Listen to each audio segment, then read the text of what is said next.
Hello. Okay, so this is the second part of me and Uncle Romie. We're gonna pick up where we left off yesterday, and that is on page 238. Okay, they're in the middle of a conversation, so let me read the bottom of page 237. Um, could you put someone like that in one of your paintings? I asked. I guess I could. Uncle Romie nodded. Yes, that's a memory just right for sharing. What a good idea, James. Now let's get your birthday going. He brought out two presents from home. I tore into the packages while he got down the pepper jelly and two huge spoons. Mama and Daddy had picked out just what I wanted, a special case for my baseball cards and a model train for me to build. Pretty cool, said Uncle Romie. I used to watch the trains down in North Carolina, you know. How funny to picture big Uncle Romie lying on his belly. BJ and me, we have contest to see who could hear the trains first. Hey, I did that too, you know. It's a funny thing, James. People live in all sorts of different places and families, but the things we care about are pretty much the same. Like favorite foods, special songs, games, stories, and like birthdays. Uncle Romie held up two tickets to a baseball game. It turns out Uncle Romie knows all about baseball.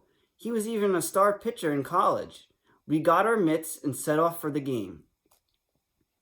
Way up in the bleachers, we shared a bag of peanuts, cracking the shells with our teeth and keeping our mitts ready in case a home run ball came our way. That didn't happen, but we sure had fun. Aunt Nanette came home that night. She lit the candles and we shared my Caribbean birthday cake. After that, Uncle Romie had to work a lot again. But at the end of each day, he let me sit with him in his studio and talk. Daddy was right. Uncle Romie is a good man. The day of the big art show finally came. I watched the people laughing and talking, walking slowly around the room from painting to painting. I walked around myself, listening to their conversations. Remember our first train ride from Chicago to New York? One lady asked her husband. That guitar playing man reminds me of my Uncle Joe, said another. All these strangers talking to each other about their families and their friends and special times, and all because of how my Uncle Romie's paintings reminded them of these things. Later that night, Daddy called. I had a brand new brother and sister. Daddy said they were both bald and made a lot of noise, but he sounded happy and said how they all missed me. This time, Aunt Nanette and Uncle Romie took me to the train station. Here's a late birthday present for you, James, Uncle Romie said, holding out a package. Open it on the train, why don't you? It'll help pass the time on the long ride home. I waved out the window to Uncle Romie and Aunt Nanette until I couldn't see them anymore. Then I ripped off the wrappings. And there was my summer in New York. Bright sky in one corner, city lights in another. Tall buildings, baseball ticket stubs, the label from the pepper jelly jar, and trains, one going toward the skyscrapers, another going away.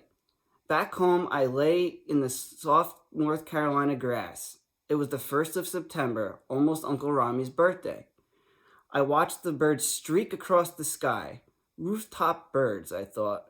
Back home from their summer in New York, just like me. Watching them, I could still feel the city's beat inside my head. A feather drifted down from the sky, and the garden tiger lilies bent in the wind. Uncle Romie's favorite flowers. I yanked off a few blossoms. And then I was off to a treasure hunt, collecting things that reminded me of Uncle Romie. I painted and pasted them together on a big piece of cardboard. Right in the middle, I put the train schedule, and at the top, I wrote, "Happy birthday, Uncle Romie." So he did his own collage and gave it to Uncle Romie for his birthday.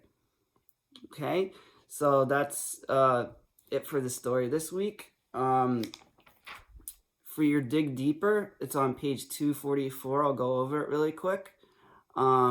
It's about understanding characters.